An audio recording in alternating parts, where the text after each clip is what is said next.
Salam alaikum, bonjour. Aujourd'hui, nous recevons un invité de taille. Il commence sa carrière en 1979 à l'administration centrale du ministère des Affaires étrangères, plus précisément à la direction du personnel. Par la suite, il intègre la direction des affaires politiques où il occupe le poste de sous-directeur des questions atomiques et spatiales entre 1980 et 1984. Après une longue carrière dans l'administration française, en octobre 2008, il est nommé ambassadeur au représentant de la République française à Alger, poste qu'il occupe jusqu'en 2012. Il retourne ensuite à l'administration centrale en tant qu'inspecteur général des affaires étrangères de 2012 à 2017. En avril 2017, il est nommé pour la seconde fois ambassadeur au représentant de la République française à Alger, poste qu'il occupe cette fois jusqu'en 2020. Son expérience et sa connaissance de ce pays semblent sans doute nécessaires au pouvoir français qui tente une réconciliation franco-algérienne. Il publie en 2022 un ouvrage consacré à cette ambassade, L'énigme algérienne, chronique d'une ambassade à Alger, unanimement salué par la presse. J'ai l'honneur de recevoir M. Xavier Driancourt, diplomate et ancien ambassadeur de France à Alger. Xavier Driancourt, bonjour. Bonjour. Merci beaucoup d'avoir accepté l'invitation. Très honoré de vous avoir avec nous. D'abord, on va commencer bien sûr à faire une petite analyse de la situation en Algérie politique. Mais si vous voulez bien, on va commencer avec les élections. Algérienne ou française? Bien sûr, algérienne. Algérienne. Bien. Algérienne. Donc, c'est une élection qui a fait couler de l'encre, si on peut dire, surtout dans la presse française. Beaucoup ont dit que c'était une élection qui était boycottée par le peuple algérien. Beaucoup de cacophonie par rapport aux chiffres. Une élection inédite par rapport au pourcentage, au taux de participation. Votre lecture? Oui, j'ai assisté dans mes 2 mandats d'ambassadeur à Alger que vous avez rappelés, j'ai assisté à, je crois, 4 élections algériennes. Et je crois qu'à chaque fois, c'est à peu près le même rituel. C'est-à-dire que pour une élection présidentielle, il y a 2 conditions et un paramètre. Première condition, c'est d'être choisi et adoubé par l'armée. Et ça a toujours été le cas depuis 1965, hein, depuis Boumedienne, Chadli, Zeroual, Bouteflika en 1999. Donc c'est l'armée qui choisit le candidat qui a les plus grandes chances d'être élu. La deuxième condition, c'est de trouver ce que vous appelez en Algérie des lièvres, c'est-à-dire des candidats qui savent qu'ils ne seront pas élus, qui savent qu'ils n'ont aucune chance, mais qui sont là pour le décor, pour donner la réplique aux candidats désignés par l'armée. Ça a été le cas avec Bouteflika. Sa première élection en 1999, les personnes en question, il y avait Mouloud Hamrouche à l'époque, qui avait démissionné à la veille de l'élection parce qu'il se rendait compte que le système était biaisé. Et donc voilà les 2 conditions pour une élection algérienne, qu'il y ait un choix fait par l'armée et qu'il y ait d'autres candidats pour donner une apparence de démocratie. Et puis il y a un paramètre qui est le taux de participation, et c'est ça qui est le seul paramètre finalement. Et là, ce qui s'est passé en Algérie, j'ai l'impression que malgré les chiffres sur lesquels il y a eu du reste un problème, puisqu'il y a eu un taux de participation qui a été annoncé, Et 8 jours plus tard, il a été modifié. Le taux de participation, il a sans doute été entre 10 et 15%, quelque chose comme ça. Mais il a été annoncé officiellement à 48%. Absolument. Et l'opinion, le journal donc, français, a avancé un chiffre, oui. Un taux de 10%. Oui, tout à fait. Et d'après l'opinion, bien sûr, c'est des sources gouvernementales françaises. Oui, oui, oui. Et le journaliste en question, Jean-Dominique Merchet, est très bien informé en général. Et comment vous avez vécu cette cacophonie des chiffres? On a avancé bien sûr un taux de participation par l'ANI, donc l'autorité de la transparence des élections et tout ça, Mohamed Charafi, qui avait annoncé donc un taux de participation. Après, on a révisé ce taux de participation une semaine après. On était obligé de trouver presque 6 millions de votants. Donc, comment vous l'avez vécu? Comment vous l'avez analysé? Le premier taux qui a été annoncé, 94,65%, était quand même surprenant. C'était mieux que tous les précédents présidents. Je crois que Bouteflika n'avait jamais fait un taux de 94%. C'est un taux à la soviétique. Et donc, il y avait en plus 5 millions de voix qui avaient disparu dans le décompte. Donc 8 jours plus tard, l'ANI a rectifié et a dit « Ah, on a retrouvé les 5 millions de voix. La Cour constitutionnelle. Voilà. La Cour constitutionnelle a dit « On a retrouvé les 5 millions de voix ». Donc le taux de participation était un peu plus faible. Et puis le taux accordé au candidat Tebboune n'était pas de 95%, mais de 84%. Quoi. Donc c'est la magie des chiffres. La magie des chiffres, absolument. Mais une chose qui était inédite aussi, Xavier Drioncourt, c'est qu'il y avait un communiqué qui a été signé par les 3 candidats, dont le vainqueur lui-même, qui a contesté ses propres résultats. Donc là, c'est inédit aussi. C'est inédit. Je pense qu'il s'est peut-être rendu compte que un taux de 95%, c'était too much. Et qu'il fallait rectifier les choses. Donc c'est curieux parce qu'en plus, le directeur de campagne du candidat qui a gagné, donc du président de la République, c'était le ministre de l'Intérieur. Absolument. Donc si c'est le ministre de l'Intérieur qui fait un recours contre le ministre de l'Intérieur, il y a quelque chose qui m'échappe. Qu'est-ce qui a poussé à cette cacophonie, Xavier Drioncourt? Parce que les Algériens étaient choqués. D'abord, les Algériens ont boudé ces élections.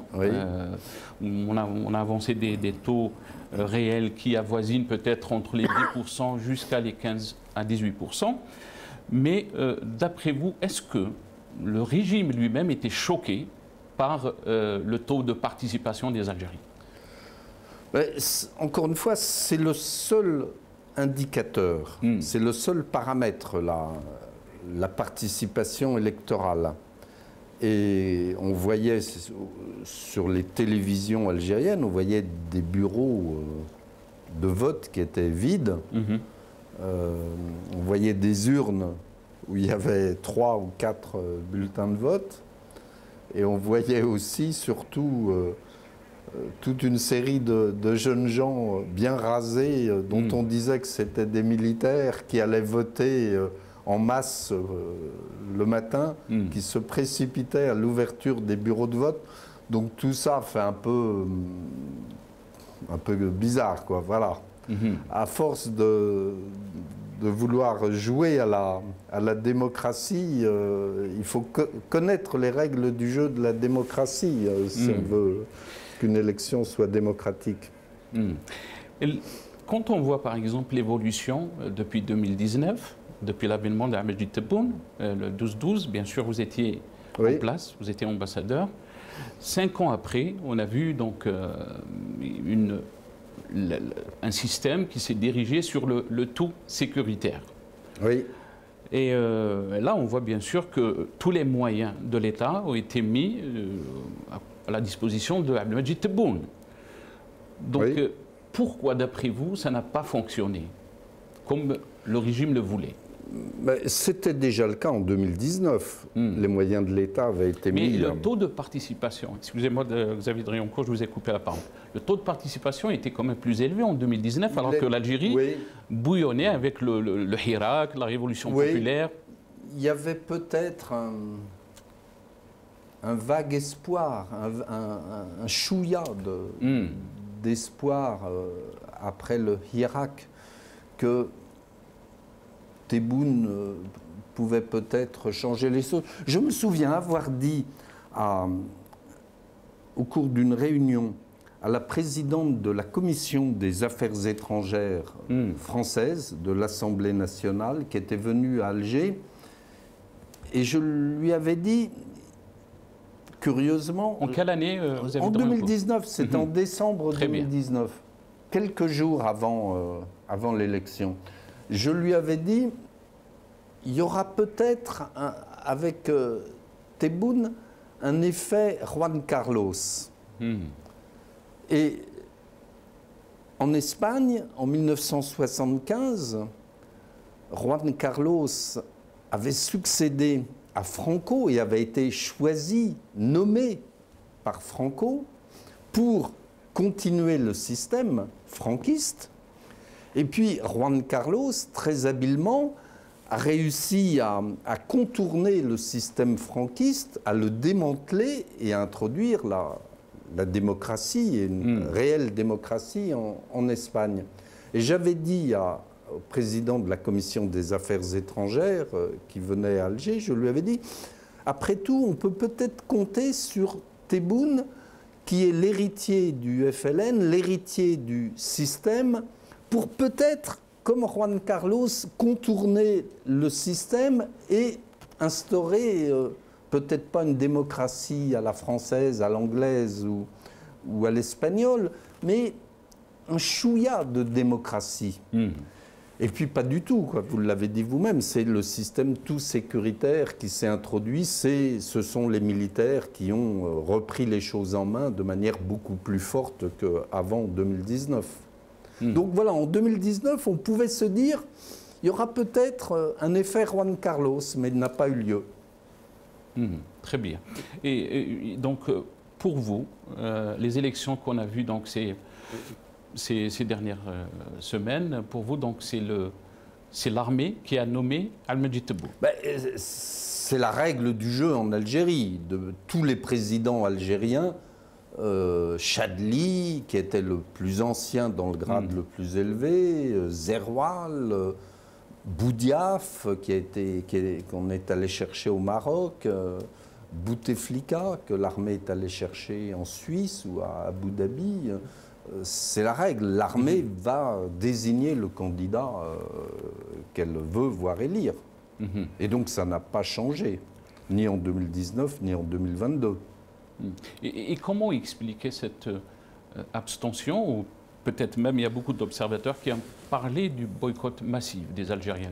Comment peut-on l'expliquer d'après vous? Parce que, encore une fois, c'est le seul moyen d'exprimer son opposition. Moi, je ne connais aucun Algérien qui est allé voter. Il vote en France pour les élections françaises, pour ceux qui ont la double nationalité. Mais je ne connais aucun Algérien qui est allé voter. Je crois que c'est le moyen en Algérie d'exprimer son opposition au système et au mode de fonctionnement de ce système. Très bien. Bien sûr, beaucoup d'observateurs parlent aussi d'un bilan, le bilan du quinquennat de Al-Medjid Tebboune. Oui. Et beaucoup parlent d'un bilan qui est très négatif, que ce soit en termes des libertés, en termes d'ouverture politique, en termes aussi du champ médiatique. Quelle est votre impression du quinquennat et du bilan de Al-Medjid Tebboune? Vous l'avez dit, je crois que le bilan, en particulier sur le plan médiatique et sur le plan des libertés, est quand même très limité, négatif. Regardez la presse algérienne aujourd'hui, le nombre de journalistes qui sont arrêtés, qui sont jugés, qui ont fait de la prison, ou qui sont en prison. le nombre de journaux qui ont été fermés. Est-ce que la France était surprise? Liberté qui a été fermée, El Watan qui a pris une ligne très Radio conservatrice, Maghreb émergent, tous ces journaux qui sont fermés. Regardez ce qui s'est passé pour votre collègue Farid El Hilat quand il est allé à Alger il y a quelques semaines. Ehsan Ravi qui est en prison. Exactement. Donc, sur le plan de la liberté d'expression, il y a aujourd'hui un vrai problème en Algérie, alors que du temps de Bouteflika, il y avait un espace médiatique, un espace de liberté, me semble-t-il. Il y avait certaines limites à ne pas franchir par les journalistes, mais vous aviez par exemple Ali Dilem qui publiait des caricatures extrêmement féroces sur Bouteflika, sur le régime. Et aujourd'hui, tout ça a disparu. Donc l'espace des libertés, c'est très réduit. Est-ce que les autorités françaises, Xavier Driancourt, puisque vous connaissez très bien ce dossier, étaient surprises de l'évolution de la situation depuis 2019 ? Moi, je suis rentré d'Alger il y a déjà plusieurs années. J'ai eu l'occasion de le dire, j'ai eu l'occasion de l'écrire lorsque j'étais à Alger. Mais aujourd'hui, moi, je ne suis plus les autorités françaises, donc il faut les interroger, inviter ma collègue diplomate qui est ambassadrice de France à Londres et qui pourra vous en parler au nom des autorités françaises. Mais moi, je ne représente pas les autorités françaises, mais je crois qu'elles savent parfaitement ce qu'il en est avec l'Algérie.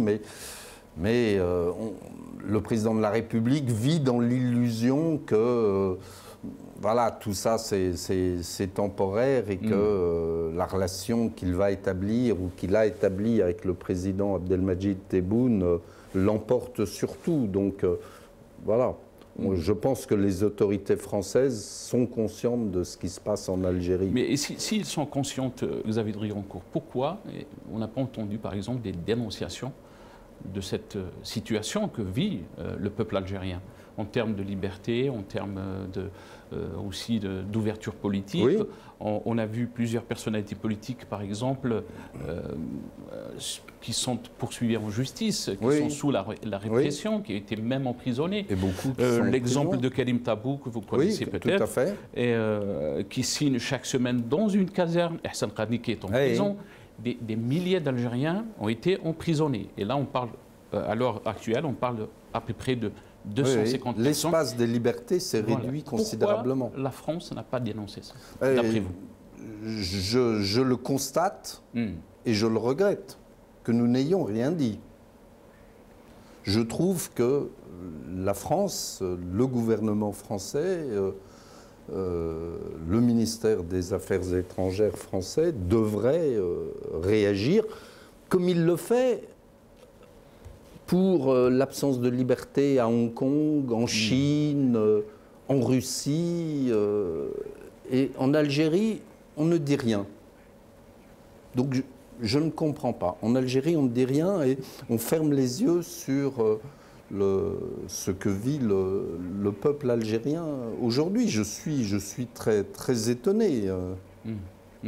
Quand Farid El Hilat s'est rendu à Alger avec son passeport algérien et qu'il a été remis dans l'avion pour Paris, c'est quand même scandaleux. Il est algérien, il n'est pas binational.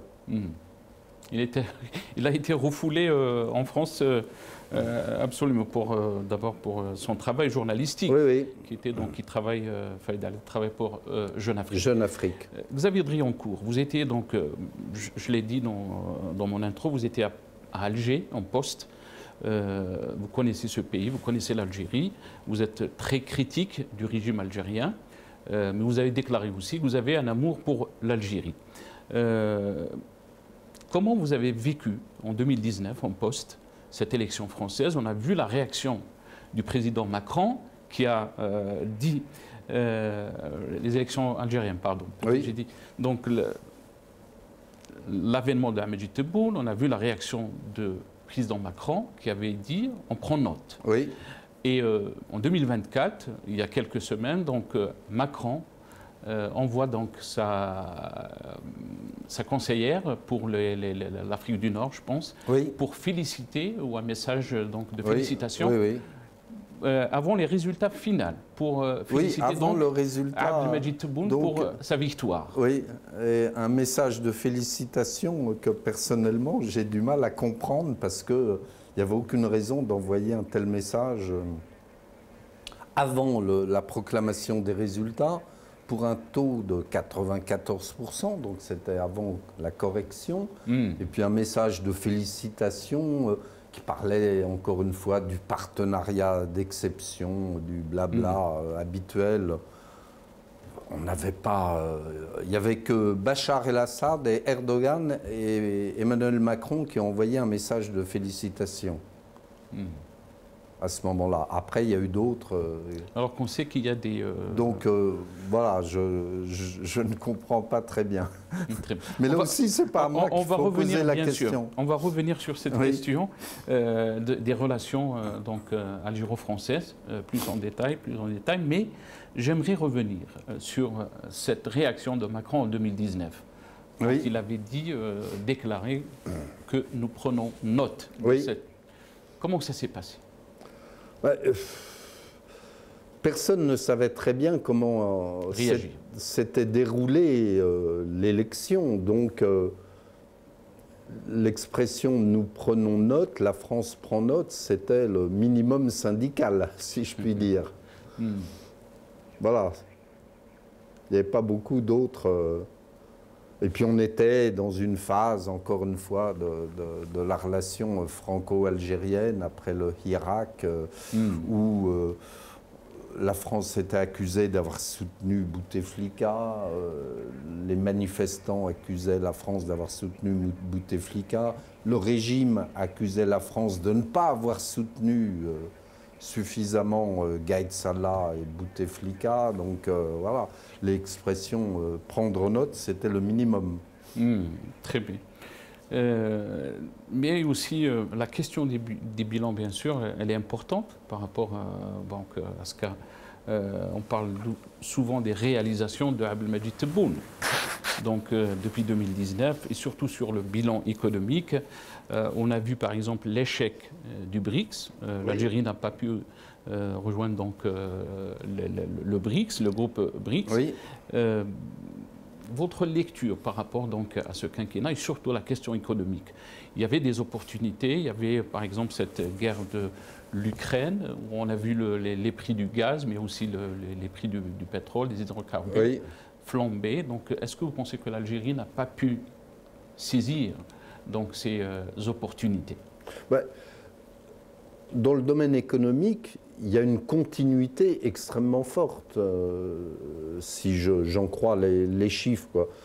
Et la guerre en Ukraine a au contraire renforcé la production d'hydrocarbures, de gaz, de pétrole.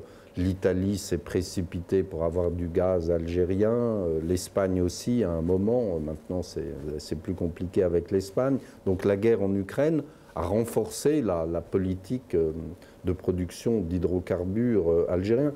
Mais je crois encore une fois que ce n'est pas l'essentiel, l'économie. L'économie algérienne, je crois qu'il n'y a pas de volonté réelle de la transformer. Il y a toujours les mêmes obstacles bureaucratiques, administratifs, pour les entreprises étrangères et beaucoup d'industriels étrangers, espagnols, italiens, français, bien sûr, hésitent à investir en Algérie. Je crois que le plus important, c'est ce que vous disiez précédemment, c'est quand même la réduction de l'espace des libertés publiques, de l'espace médiatique. Je crois que c'est ça qui est le plus important dans le quinquennat qui s'est écoulé. Plus, faut-il ajouter, l'isolement diplomatique de l'Algérie aujourd'hui. Très bien. La question du BRICS, bien sûr, Tebboune l'a présenté comme un fer de lance par rapport donc, à la politique ou à la diplomatie algérienne. Malheureusement, on a vu que c'était un échec. Tebboune même était prévu à Paris deux fois. Donc trois fois même. Donc le voyage était annulé. En contrepartie, il est parti en Russie. Donc, À Saint-Pétersbourg, au Forum. Quelle est votre lecture? Est-ce que vous pensez qu'on voulait tourner le dos Je crois que c'était une sorte de pied de nez à la France. Je crois que c'était volontaire. On reporte le voyage à Paris parce que officiellement l'Algérie n'avait pas obtenu telle et telle condition. Et puis Tebboune va à un sommet au forum de je ne sais pas quoi à Saint-Pétersbourg, où là il a en plus des propos extrêmement chaleureux pour Poutine, célébré comme le plus grand homme de l'humanité. Absolument. Lui-même, voilà, je pense que Poutine ne s'attendait pas à cela. Très bien. Donc voilà, c'est une sorte de pied de nez à la France. Vous voyez, moi j'ai des amis. Mais cela n'a pas aidé l'Algérie à rentrer dans le BRICS? Non. Non, et il y a le voisin égyptien qui lui est rentré. L'Éthiopie? L'Éthiopie les également. Émirats arabes unis? Les Émirats arabes unis, parce qu'ils ont des économies plus diversifiées, je pense. Très bien. On va revenir bien sûr sur la question géopolitique, mais aussi la question, la relation de la France avec les pays du Maghreb. Mais l'Algérie, vous avez déclaré, Xavier Drioncourt, dans vos interviews, vous avez fait que l'Algérie est isolée diplomatiquement. Comment ça? Regardez un peu le rôle qu'a joué l'Algérie il y a des années, bien sûr, maintenant.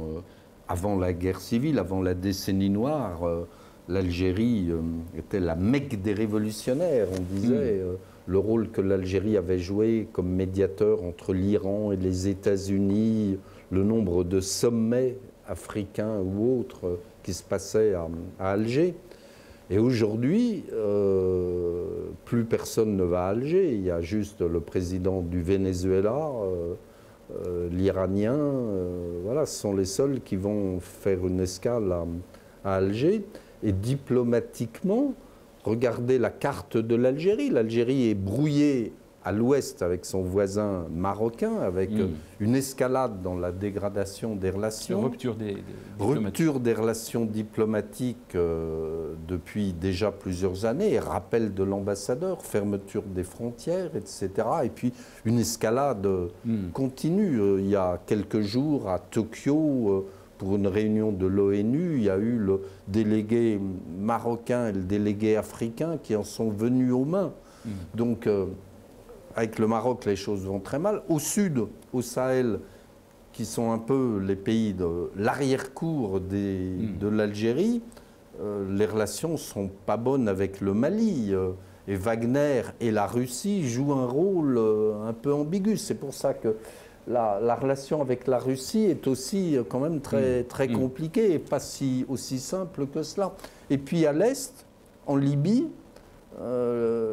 l'armée du maréchal Haftar est en train de descendre vers le sud et elle est soutenue par les Émirats arabes unis avec lesquels l'Algérie n'est pas en très bons termes. Donc, sur le territoire, autour du territoire algérien, l'Algérie est entourée de pays hostiles.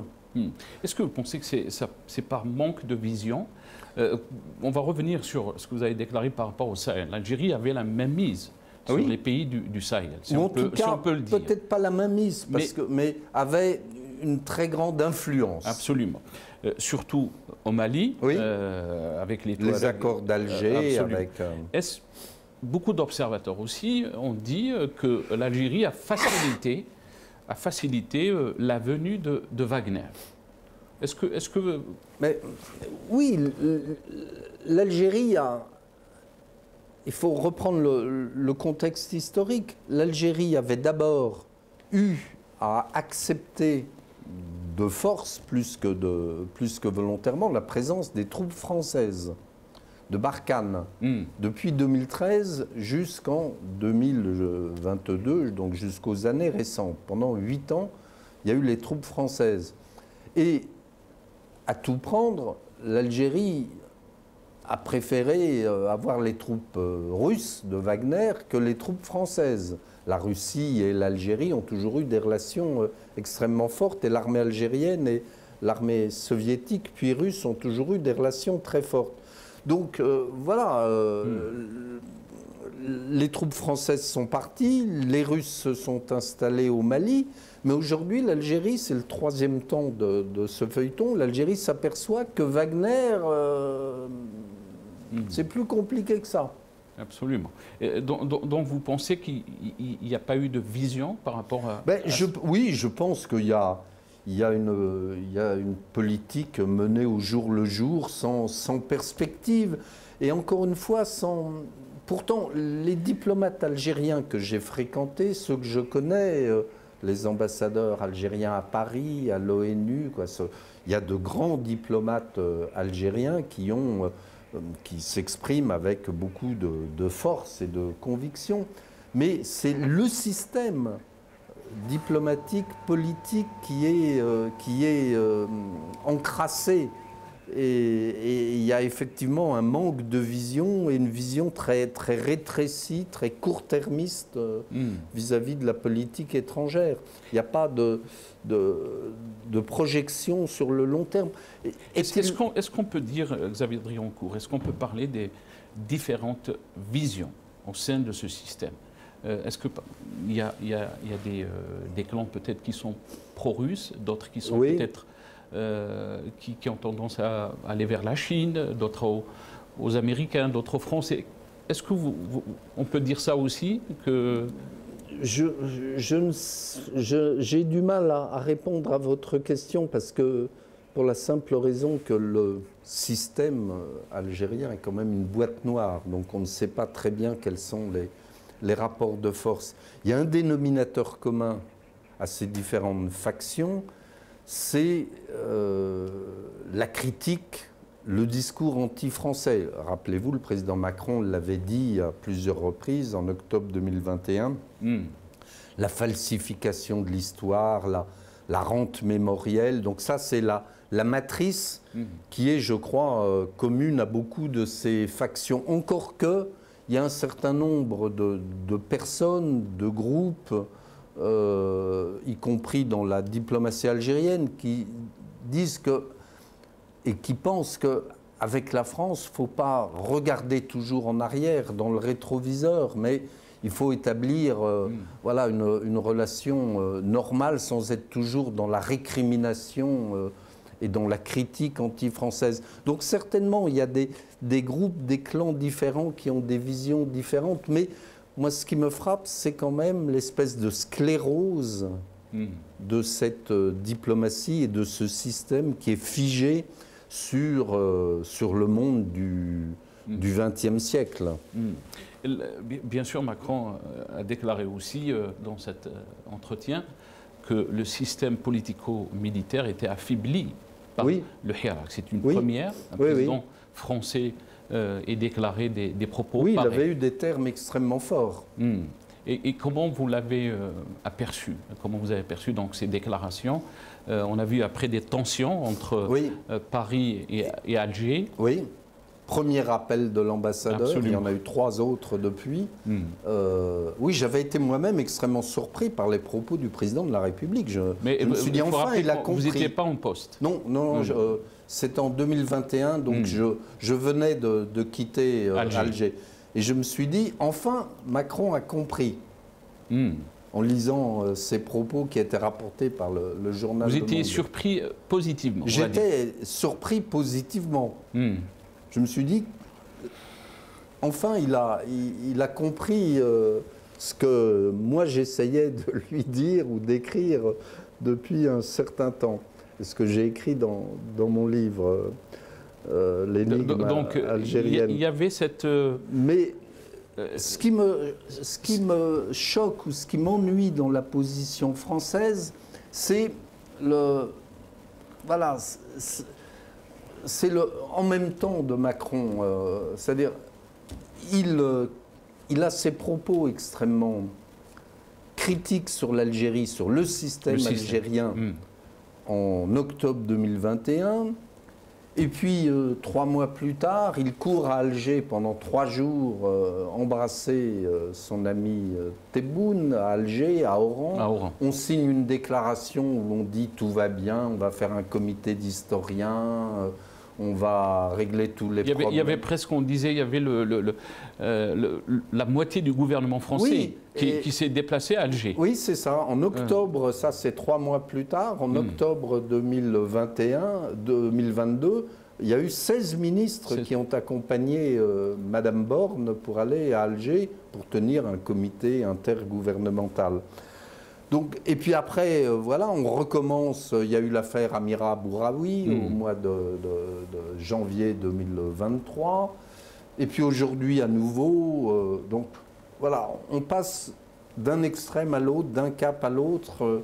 C'est ça qui est. Et pourquoi, je trouve qu'il faut garder une ligne continue, une ligne de fermeté, je dis, vis-à-vis de l'Algérie. Et c'est ce que j'ai dit, j'ai écrit et je l'ai dit à mon retour d'Alger. Mais il ne faut pas changer de ligne politique tous les 3 mois.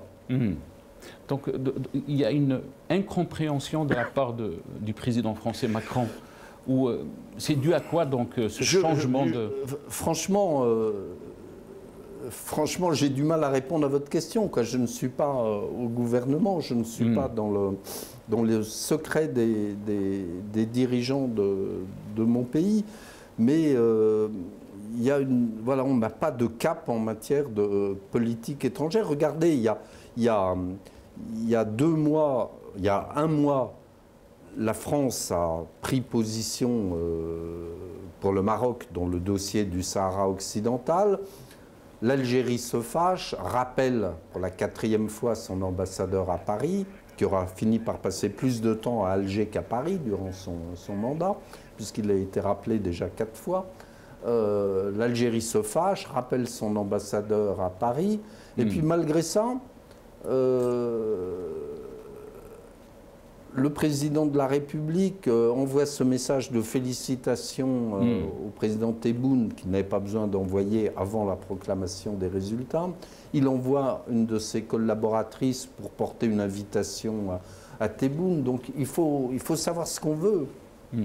On va revenir plus au détail par rapport donc, à la relation algéro-française, mais aussi le rôle de la France dans cette relation avec les pays du Maghreb. Vous l'avez dit par rapport à son changement de position de la France concernant le dossier du Sahara. Oui. La position de la France était toujours de jouer l'équilibre. Mais revenons un peu aussi à vous, Xavier Driancourt, puisqu'on vous reproche aussi de parler de cet accord de 68. Oui. Pourquoi donc il faut revoir l'accord de 68 qui lie donc l'Algérie et la France? Parce que, alors je l'ai écrit effectivement dans une note qui a fait beaucoup de bruit en France, parce que d'abord il y a peu d'hommes politiques qui connaissent précisément cet accord, et puis parce qu'il n'est plus d'actualité cet accord. Il date d'une époque, 68, c'était les 30 Glorieuses. Donc les choses ont changé aujourd'hui, et la question de l'immigration en général, et pas seulement en France, mais en Europe, a pris une autre dimension aujourd'hui. Donc je pense qu'il faut alerter les politiques français, leur dire quelles sont les choses. Il ne s'agit pas de dire naïvement on va arrêter l'immigration ou on va stopper ceci, cela, mais il faut dire quels sont les tenants et aboutissants et quels sont les éléments d'une relation dans le domaine de la relation humaine, comme on dit, entre les deux pays. Vos critiques, bien sûr, vous reprochent que par cette loi, vous visez tous les Algériens, ceux qui vivent en France surtout, par cette loi donc, de l'immigration de 68. Et c'est des millions d'Algériens qui se sont peut-être fâchés, ils n'ont pas compris vos propos. Qu'est-ce que vous avez à leur dire? Non, je crois que c'est faux. D'abord, j'ai reçu beaucoup de messages de félicitations d'Algériens qui sont en France en disant « vous avez raison de rappeler, l'existence de ces textes ». Donc, ce ne sont pas du tout les Algériens en France qui sont visés. Mais je crois qu'il faut expliquer aussi au système algérien que les choses ne peuvent pas fonctionner comme ça. Le président algérien, dans une interview au Figaro le 7 décembre 2022, a dit « mais on a droit à 132 années de visa ». Donc effectivement, dans un article que j'ai publié en janvier 2023, j'ai répliqué au président algérien, non, il n'y a pas droit à 132 années de visa, parce que le système... Ce qui représente bien sûr la durée de mais le système algérien est attaché à cette prérogative de l'accord de 68, de même que d'autres accords, pour avoir un certain nombre de privilèges par rapport au Maroc notamment.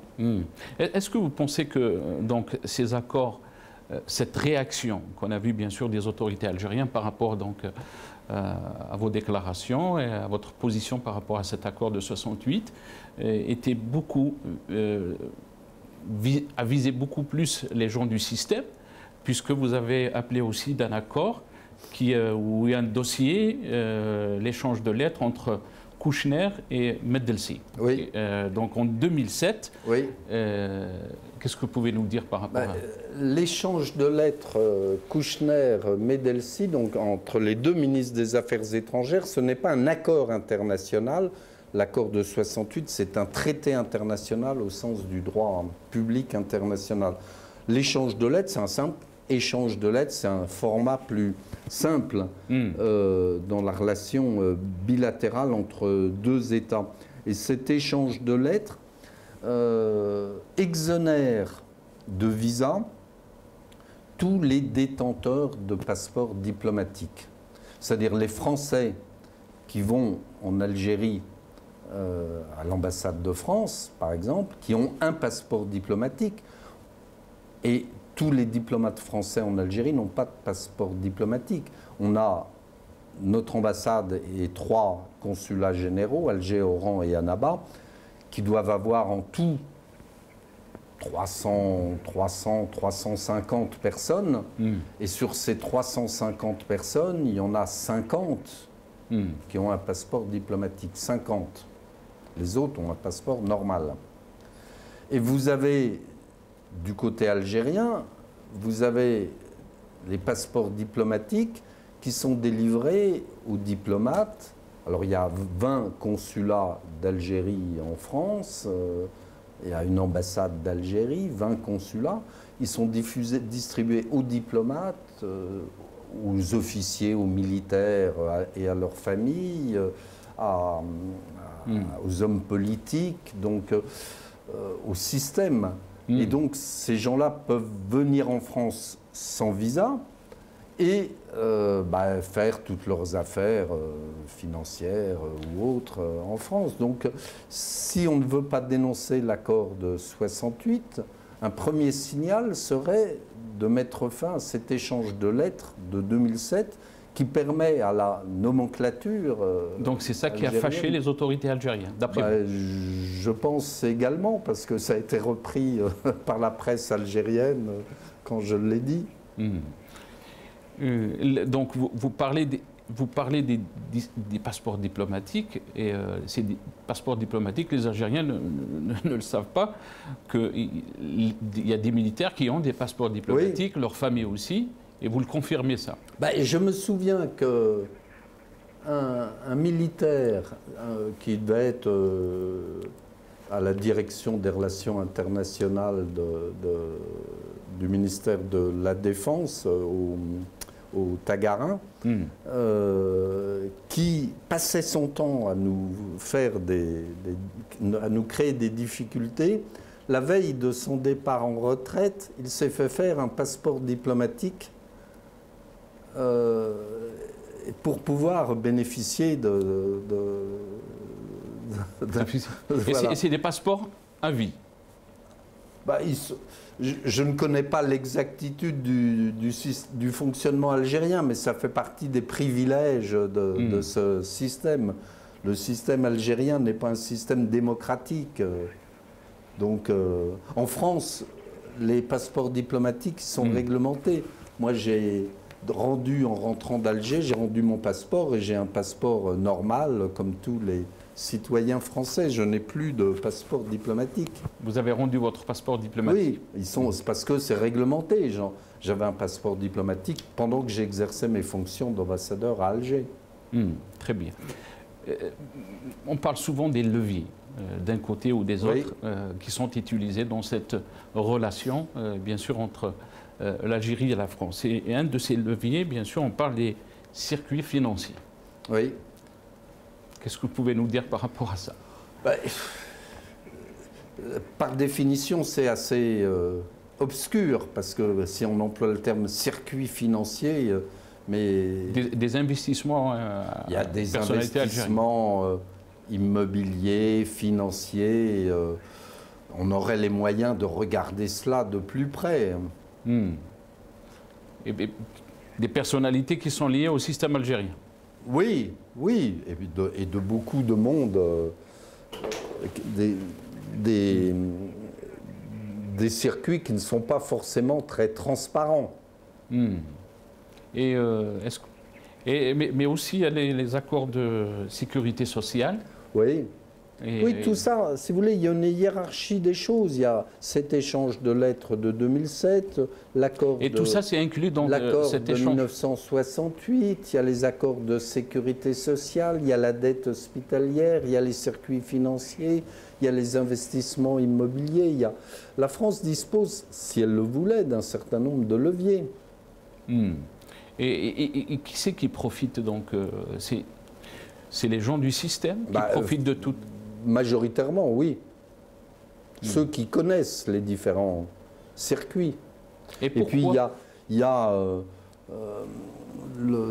les filières pour les études en France, les inscriptions au lycée français d'Alger, les pressions que subit l'ambassade, les services culturels pour... Quelles sont ces pressions? Donc, vous parlez du lycée, par exemple, prenons l'exemple du lycée français à Alger.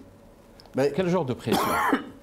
Concrètement, il y a un enseignement français qui est sans doute le meilleur investissement que la France fait à l'étranger. C'est le meilleur investissement français à l'étranger, les lycées, les centres culturels. Et par exemple, nous avons 45 lycées français au Maroc. 45 lycées français qui scolarisent à peu près 2000 élèves par lycée.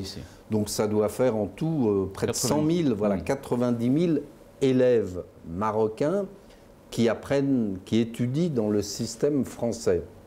En Algérie, il y a un seul lycée français. Un seul. Celui d'Alger. Celui d'Alger. Donc, il scolarise à peu près 2000 élèves. Et vous imaginez bien qu'au Maroc, déjà, avec 45 lycées, parce que j'y suis allé à plusieurs reprises au Maroc en tant qu'inspecteur général pour inspecter nos centres culturels et nos lycées, au Maroc, avec 45 lycées, l'ambassade de France à Rabat subit d'énormes pressions de la part des dirigeants, des hommes d'affaires, des ministres, etc., pour inscrire leurs enfants au lycée français, parce que l'enseignement français est considéré comme étant d'un bon niveau et permet ensuite de faire des études en France. Mais en Algérie, où il n'y a qu'un lycée, à partir du mois de mai, chaque année, il y a des listes de gens qui veulent être inscrits au lycée français. À chaque entretien que j'avais avec tel ou tel ministre, il me prenait à part après dans un coin pour me dire et me remettre un papier en me disant est-ce que vous pouvez inscrire telle et telle personne au lycée français. Donc on subit des pressions. J'étais convoqué par le chef du protocole, le directeur du protocole au ministère des Affaires étrangères, qui me remettait des listes aussi de gens qui qu'il fallait à tout prix inscrire au lycée français. Pourquoi? Parce que l'enseignement français est considéré comme relativement bon et que ça permet ensuite de passer le baccalauréat français et ensuite de faire des études en France. Des études universitaires en France. Et pour une partie de la jeunesse ou des enfants de la nomenclature algérienne, des militaires, des diplomates, etc., ben c'est un moyen aussi de partir à l'étranger.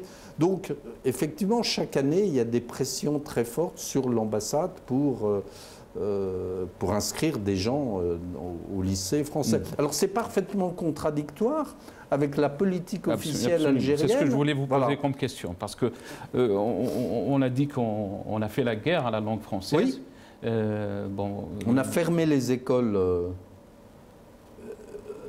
privées qui enseignaient le français. On leur a interdit de faire les programmes en français il y a quelques mois. Et surtout, on a interdit aux candidats libres, aux élèves de ces écoles privées, de passer leur baccalauréat français à Alger.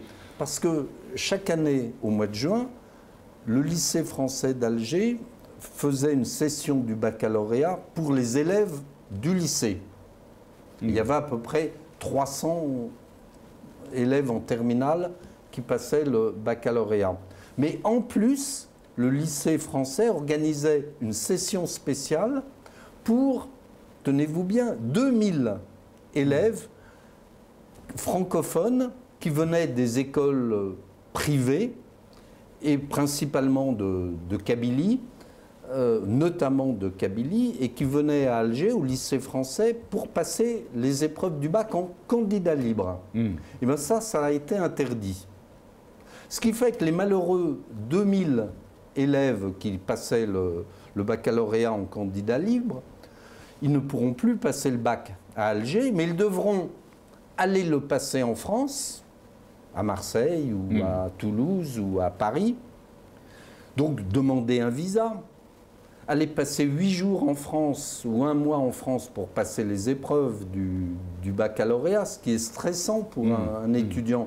Donc, vous voyez, c'est un exemple de contradiction dans cette politique. Et souvent, ces pressions, vous avez dit en cours, c'était donc les gens responsables militaires, des ministres. Oui.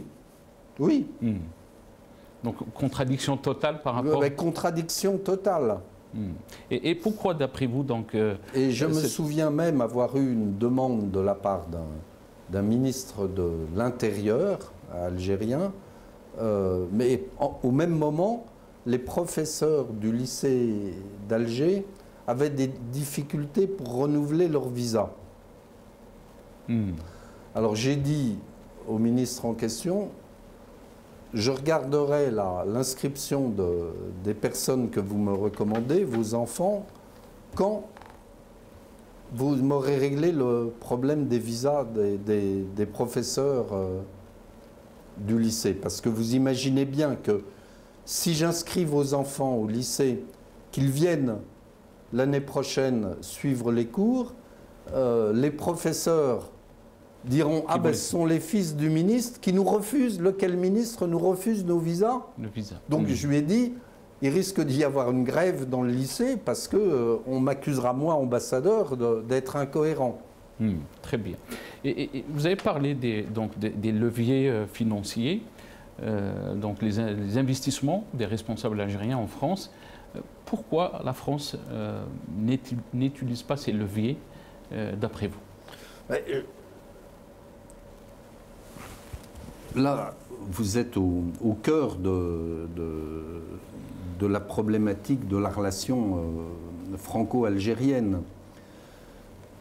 Ce que j'explique dans ce livre, et c'est la clé de ma réflexion, c'est que l'Algérie, c'est de la politique étrangère, mais c'est aussi de la politique intérieure française. En d'autres termes. Je rappelle votre livre, donc, Xavier Drioncourt, L'énigme algérienne, chronique d'une ambassade à Alger. Et ça, c'est la dernière édition en livre de poche. Oui. Voilà, et je vous remercie bien sûr parce que vous m'avez dédié ce livre. Voilà, donc on peut voir le livre de Xavier Drioncourt. Je vous laisse continuer, Xavier Drioncourt. Donc c'est de la politique intérieure française autant que de la politique étrangère. Ce qui veut dire que quand un responsable politique français parle de la Chine ou de l'Australie ou même de l'Allemagne, il parle de politique étrangère. Point. Mais quand il parle de l'Algérie, un peu aussi du Maroc, mais c'est pas la même relation, quand il parle de l'Algérie, c'est de la politique étrangère, mais il sait qu'il y a aussi une forte communauté en France qui a un lien avec l'Algérie. Et cette communauté, ça représente à peu près 10% de la population française. Entre les Pieds-Noirs, les Harkis, les anciens militaires français qui ont fait la guerre d'Algérie, la guerre d'indépendance du côté français, les Algériens de France, les Franco-Algériens, les binationaux, et les Français d'origine ou d'ascendance algérienne. Ça représente à peu près 8 à 10% de la population, ce qui est énorme. Ça fait 7 millions de personnes. Donc c'est de la politique intérieure française autant que de la diplomatie. Ça veut dire que concrètement, les décideurs politiques français, avant de prendre une décision comme celle que j'évoquais ou que vous évoquiez pour utiliser ces leviers, ils sont très prudents. Ils regardent, parce qu'ils savent qu'il y a près de 7 millions de personnes en France qui ont un lien avec l'Algérie.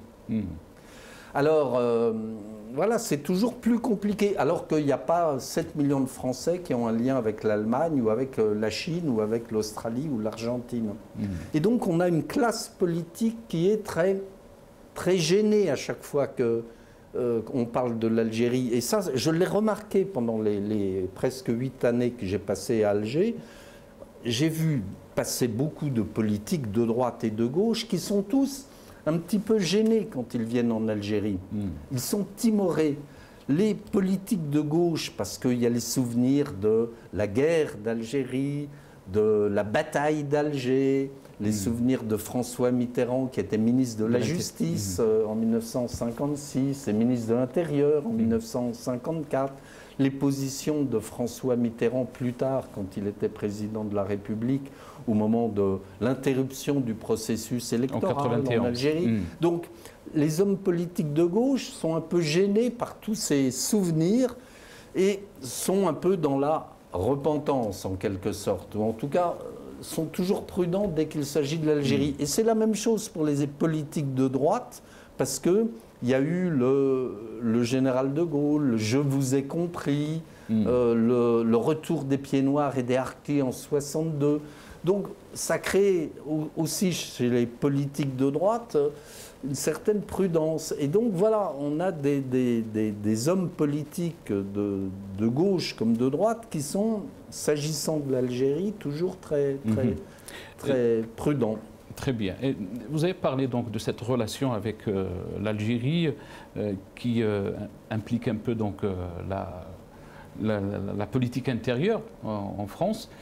Mais quand on voit par exemple la relation de la France avec les pays du Maghreb, donc bien sûr l'Algérie et le Maroc, la France a toujours joué donc l'équilibre entre ces deux pays. Pourquoi, d'après vous, la France a changé de position par rapport donc à la question du Sahara?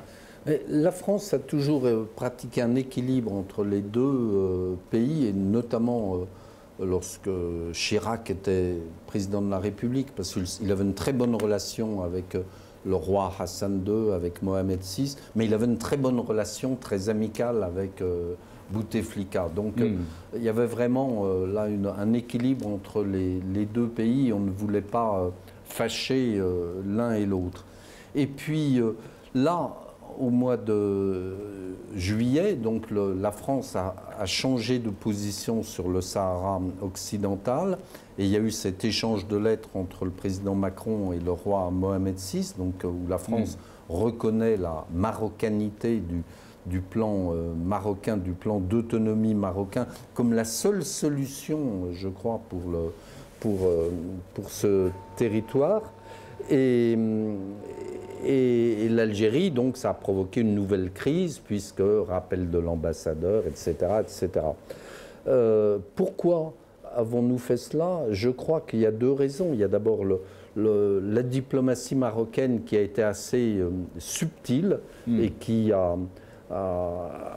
vu que Paris souhaitait se rapprocher du Maroc. Et dans le fond, les Marocains ont dit à la France, si vous voulez vous rapprocher du Maroc, il faut faire comme l'Espagne, comme les États-Unis, c'est-à-dire reconnaître la marocanité du Sahara occidental, donc changer de position sur le Sahara. Et puis la deuxième raison, c'est, on y a fait allusion tout à l'heure, c'est le fait que je pense que le président de la République a compris qu'il n'y avait rien à attendre d'Alger aujourd'hui et qu'il avait fait, lui, en 7 ans, beaucoup de gestes vis-à-vis de l'Algérie et qu'il n'y a aucune réponse de la part du gouvernement algérien. Donc, de guerre lasse, il s'est dit entre je pèse les avantages et les inconvénients et finalement je choisis le Maroc. Donc vous pensez que c'est un signe de recul de la diplomatie algérienne? Ben, c'est le signe de l'immobilisme de la diplomatie algérienne. Et quand on parle de diplomatie algérienne, bien sûr, et là on parle d'un système. Oui. Est-ce que vous pensez aussi que cette faiblesse de vision ou ce manque de vision par rapport à c'est ce qu'on disait tout à l'heure, oui, un manque de vision, ou plutôt le fait que l'Algérie n'envisage pas que les choses peuvent changer et peuvent évoluer.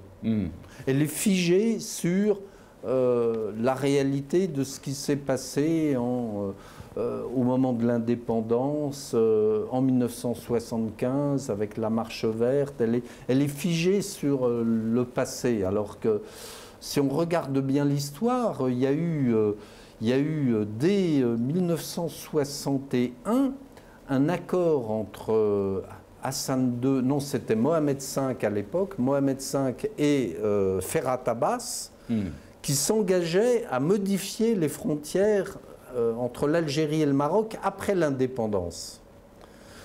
Et puis après l'indépendance, il y a eu la guerre des sables, etc. Il n'y a pas eu de rectification des frontières.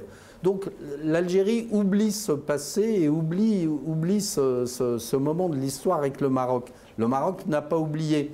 Et du coup, le Maroc a considéré que le Sahara faisait partie de son territoire et du Grand Maroc, comme on dit. Très bien.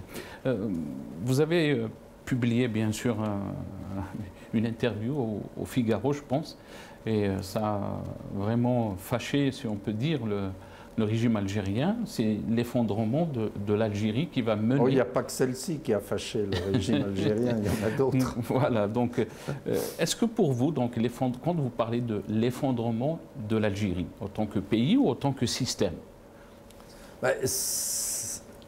Aujourd'hui, le système, c'est le pays. Le pays, c'est le système.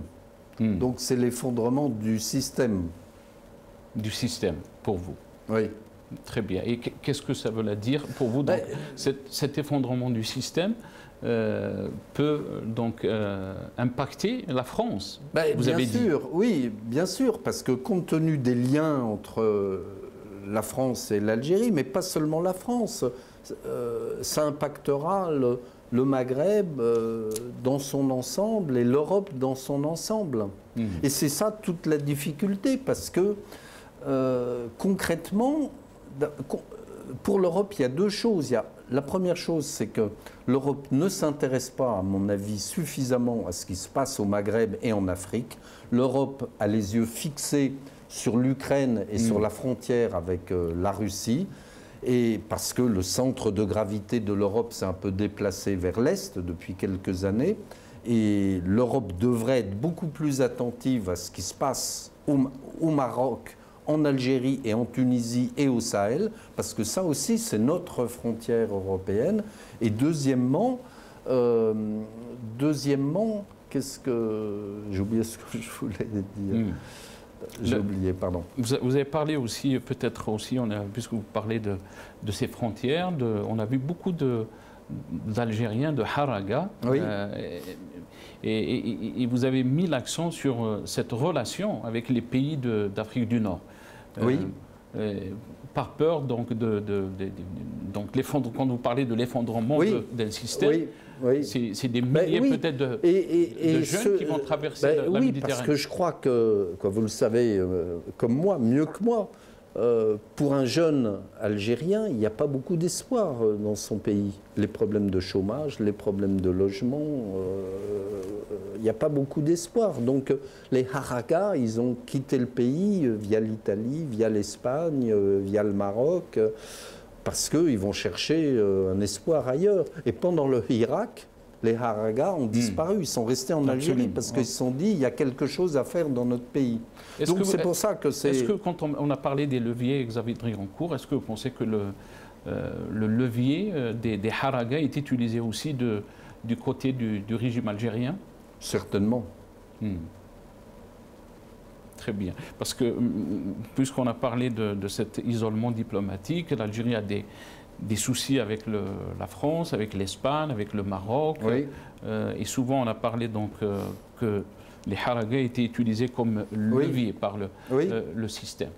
Est-ce qu'on peut parler d'espoir? On a vu cet espoir renaître pendant le Hirak, puisque le phénomène du Haraga s'est arrêté. C'était paradoxal. C'était paradoxal. Il y a eu, je crois, un immense espoir en Algérie à ce moment-là qu'une nouvelle Algérie, je ne dis pas l'Algérie nouvelle, une nouvelle Algérie, une nouvelle étape pouvait être franchie et que la place des jeunes Algériens était en Algérie et non pas en Espagne ou en France. Et vous aviez même beaucoup d'Algériens qui étaient en France, qui revenaient en Algérie pour manifester, dans l'espoir que leur pays change. Et vous vous souvenez bien que les manifestants brandissaient des photos des révolutionnaires de 1954. C'était un message qui était envoyé comme quoi l'Algérie demandait son indépendance et que l'indépendance avait été confisquée en 1962 par un clan des militaires. Donc il y avait une demande très forte. Et quand il y a une demande de démocratie très forte, les jeunes y restent pour construire la démocratie et ils ne cherchent pas à traverser la mer, ce qui est une solution du désespoir. Et là, bien sûr, la question se pose. Xavier Driancourt, c'est que pourquoi les pays européens, surtout la France, n'accompagnent pas les aspirations de ces peuples qui veulent qu'il y ait un changement de système, qui veulent qu'il y ait un chouïa de démocratie, comme vous l'avez qualifié. Oui, je vous l'ai dit, on a une classe politique qui est très prudente vis-à-vis de l'Algérie. Et donc, voilà, on essaye d'avancer, de regarder là où on met nos pieds. Et puis, il y a une raison peut-être aussi plus profonde qui concerne pas seulement la France, mais aussi l'Espagne, l'Italie et d'autres pays européens. C'est que on a vu ce qui s'est passé en Libye, on a vu ce qui s'est passé en Syrie, on a vu ce qui s'est passé en Tunisie, où le pays ne va pas très bien. Et donc, des responsables se disent... Et pourtant, pendant le Hirak, quand même, pendant des semaines et des semaines, il ne s'est rien passé. Il ne s'est rien passé. C'était un Hirak pacifique. Oui, tout à fait. Mais il y a la crainte... Il y avait toutes les tendances politiques. Bien sûr, mais il y a la crainte que, comme en Libye, les choses dérapent. Et que le chouïa de démocratie dévie en bazar et en crise dans le pays. Et donc le désordre fait peur évidemment aux pays européens. Donc ils se disent peut-être qu'il vaut mieux avoir ce régime qui tient plus ou moins le pays plutôt que la peur de l'ouverture. C'est une question que je pose. Mais vous avez raison, pendant le Hirak, il y a eu un espoir très fort. Absolument. Et c'était, il y avait des messages très très forts, surtout le pacifisme du Hirak. Oui. Les Algériens ont démontré qu'ils pouvaient tout à fait. manifester et qu'ils pouvaient... Ils manifestaient dans l'ordre, alors qu'à Paris, nous, au même moment, les Gilets jaunes manifestaient dans le désordre. Il ne me reste pas beaucoup de temps, Xavier Driancourt. Est-ce qu'on peut terminer avec une note d'espoir? Et si vous avez un message aux Algériens, parce que peut-être ceux qui vous critiquent vous disent que vous n'aimez pas l'Algérie, c'est pour ça que vous critiquez le système. Je vous laisse la parole. Si je n'aimais pas l'Algérie, je n'y serais pas retourné une deuxième fois. C'est la meilleure chose. Et puis, si je n'aimais pas l'Algérie, je ne continuerais pas à m'y intéresser. Or, vous l'avez noté, je continue à m'y intéresser, à suivre ce qui se passe en Algérie. Et je crois que vous avez raison de le dire, il faut garder de l'espoir. Et personnellement, vous l'avez compris, je suis assez pessimiste. Et d'abord, je suis pessimiste de nature. Je suis assez pessimiste parce que voilà, je vois que du côté français aussi, on n'a pas compris le phénomène algérien. Mais je pense qu'il faut garder quand même de l'espoir et que c'est au peuple algérien de construire son avenir. Encore une fois, ce n'est pas à la France de dire ce qu'il faut faire et quelles sont les recettes pour la démocratie. C'est au peuple algérien de faire ses propres choix, parce que c'est un peuple adulte qui l'a montré dans le passé, qui a montré sa détermination, sa force, sa conviction. Et on a toujours accusé la France d'être présente, de tirer les ficelles. Ce n'est pas à nous de dire il faut faire telle ou telle chose. Et ce n'est pas à nos historiens, à nos politiques, à nos journalistes, à nos commentateurs de dire voilà ce que vous devez faire. C'est au peuple algérien de dire ben, voilà qu'est-ce qu'on veut pour notre avenir à nous. Très bien. Donc on est arrivé à la fin de cet entretien. Cher Xavier, merci beaucoup. Merci. D'avoir accepté l'invitation et de nous éclairer donc, de cette situation que vit notre pays, l'Algérie, mais aussi des relations, de la relation donc algéro-française. On est arrivé à la fin de cette émission. Merci beaucoup d'avoir suivi cet entretien avec l'ancien ambassadeur Xavier Driancourt qui était avec nous. Voilà.